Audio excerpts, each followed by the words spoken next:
The sun sets on marble walls.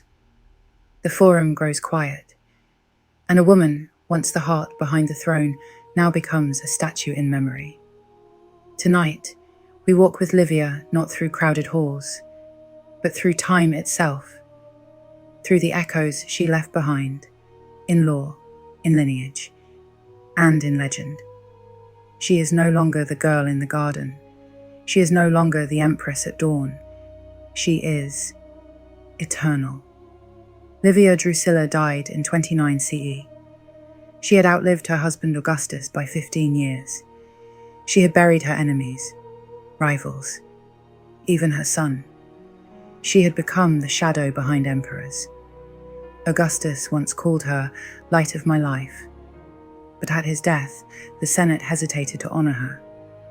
It was not until her grandson, Claudius, became emperor that the title long denied her was given. Augusta, deified, worshipped. In Rome, she became a goddess.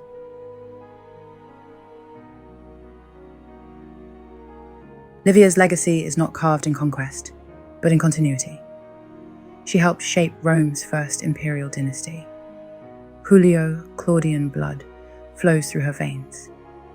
She supported moral reforms, funded temples, founded foundations that aided Roman matrons in need. Some say she manipulated succession, that she orchestrated the deaths of those who stood in her son's way. Tiberius himself died estranged from her memory.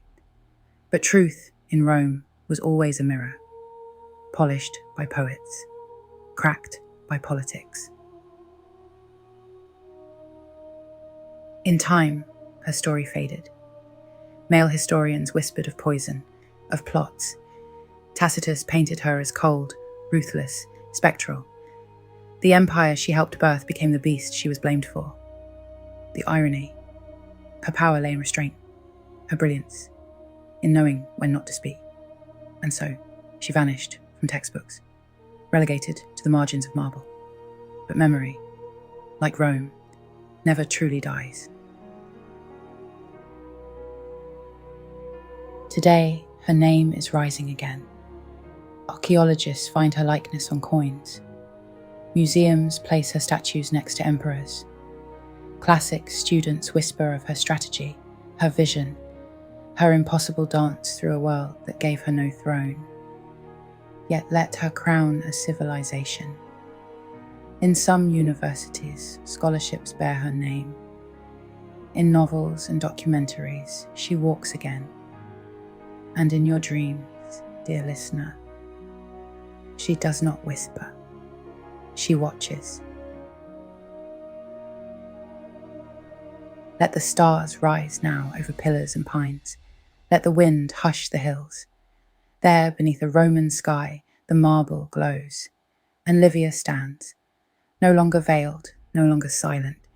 She was the matron of the empire, the mother of emperors, the woman who shaped Rome, with no sword, no title, just time.